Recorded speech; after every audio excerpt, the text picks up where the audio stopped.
At the outset, I would like to congratulate Rajiv Malhotra for his path-breaking new book, Battle for Sanskrit.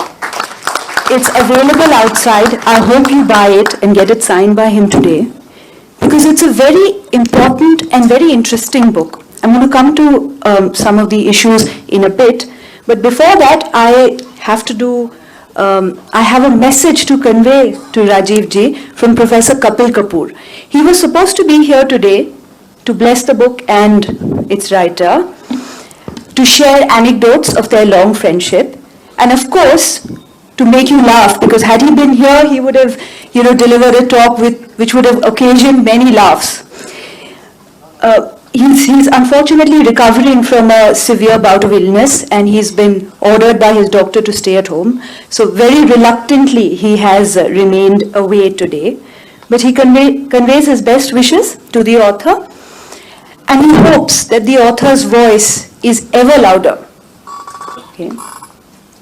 Now, I'm a little embarrassed to be speaking in this panel because everybody else here has been working in the area of Sanskrit and Sanskrit studies for several decades. I am but a student, and I speak here as a student, and I'm very honored to be here today. Now, I meant to actually talk about the overall importance of this book, not only to Sanskrit studies, but to what I call post-global studies. But because Rajiv ji, when he was talking, he said that he hoped, I would say also something about the decoupling of Kavya from Vedas, and in my opinion from Shastras, that Professor Sheldon Pollock has done in his work. And I wanted to share an anecdote in that context. However, I must tell you, I'm going to be brief overall so that we have a lot of time for question answers. The reason really why I came to the Natya Shastra, which is what my PhD is on, is very interesting. I came to JNU to do my master's from the Department of English Studies.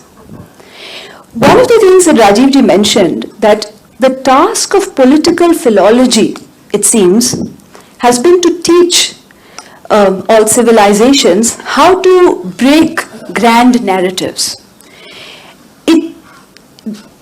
It is very interesting because in our context, it seemed to me when I read the Natya Shastra that we were breaking our own grand narratives from the get-go.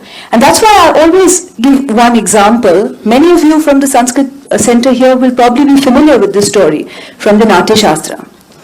In the first chapter of the Natya Shastra, initially the theory of drama is built to be the fifth Veda.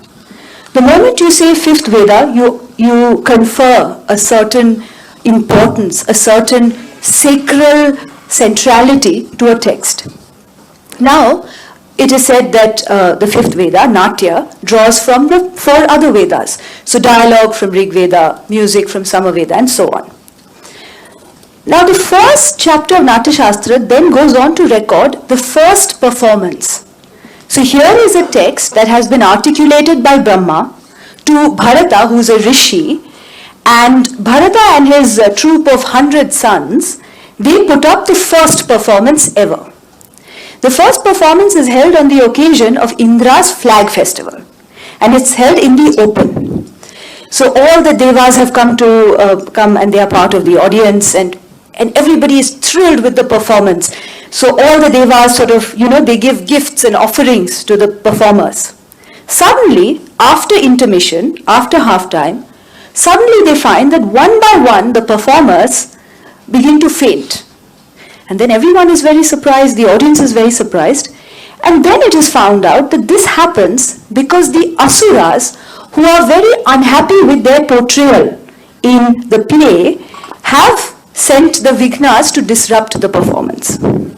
So mind you, this is the first performance. It is backed by an authoritative text, let's say, the fifth Veda, and the very first performance is a flop. This is a fine instance of the puncturing of a grand narrative at the beginning. That is why I always say that, when you move away from so much talk around Sanskrit to the texts, there are these things that you discover which then, they completely change the way you begin to look at the tradition. So this is just one example that I wanted to give and say that the Shastras cannot be decoupled from the Kavyas, and when looked at together, they open up the tradition to a much more rigorous inquiry. So that now when I was reading Battle for Sanskrit, what I was really impressed with is that here is a book that for the first time challenges something that nobody seems to question, that we have all seemed to take for granted, which is the American age of academics. Now, what post-colonialism did to Indology was, was to question many of the problems, many of the inbuilt structures of power and inequality that came with the white man translating the texts to the natives. However, it almost seems that because post-colonialism and its hyphenated existence links it to colonialism, it almost seems that post-1947, when we look at knowledge that is being produced elsewhere, we cease to bring these same issues of politics and funding to bear upon this. And that is where Rajiv ji has done great service. I'll just go on to talk about what I mean by this odd and personal coinage, post-global. In our concern with self-definition as a nation, in our critique of Marxist, or alternatively, of nationalist approaches to our history, we have failed to pay serious academic attention to the rise of the American appropriative model that has been a great force in shaping academics in the last few decades. This model has emerged hand in hand with globalization, and through the unique combination of America's soft and hard power, made itself the standard against which everything elsewhere must be measured. Publish or perish, they say in the West. You must have heard that. So recently, during a NAC accreditation at a traditional Ved Vidyalaya, the examiners demanded to know the citation index of the teachers over there who teach the Vedas through the attested oral methods. It's ridiculous, but it's hardly ever called for how ridiculous it is. Unless translated in America by an American scholar, a text, whether a South Korean novel or an ancient Sanskrit kavya, cannot, it would seem, reach a wider global audience. And yet, the violence that the text might suffer in order to become that which a global Western audience might appreciate is a subject of silence and erasures.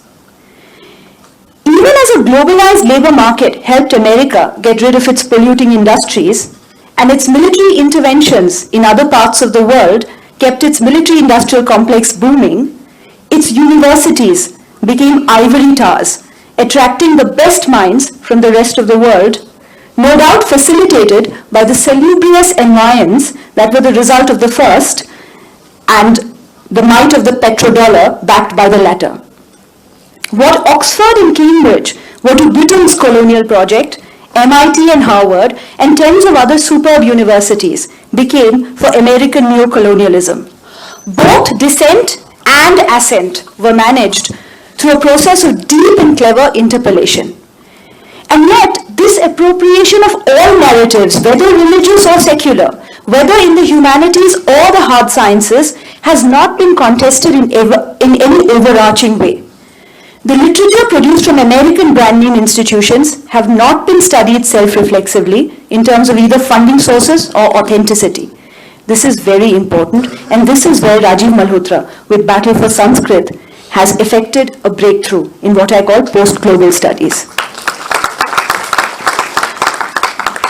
The nexus between power and knowledge has always been a matter of concern, and yet strangely, the gaze is never reversed onto the American academy.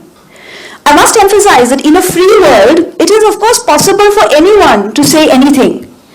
But the problem is when this exchange happens only one way.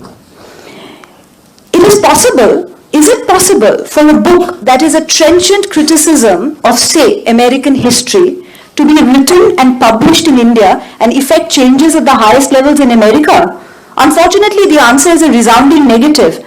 The Western world is completely closed to the idea of delegating ownership of its history and culture to others, while at the same instant taking ownership of everybody else's histories. Elsewhere I have written, that it's almost as though this is a modern Noah's Ark, where the cultures in their original sites all die out because of the dual impact of turbo capitalism and English and globalization. In their sites, these cultures die out and they are preserved in the American cleansed form, what Rajiv ji was saying, in that cleansed, redeemed form in American libraries and laboratories. And this is something that we must resist, this is why this book is so important. You must all read it. And what Rajiv ji does is that he says that this is just the beginning. This is just the beginning, and I think I speak for him when I say that disagreements, agreements, everything to this book will be an addition to this debate. The debate has been opened, and I hope the Sanskrit Center in JNU takes a leading role in this. It is a pity that the battle for Sanskrit is being fought in English. I hope that 20 years from now, if there is truly a renaissance, these debates can happen in Sanskrit. And we are not close to scholars from anywhere in the world, but they must also be willing to come and debate in Sanskrit. Okay, thank you.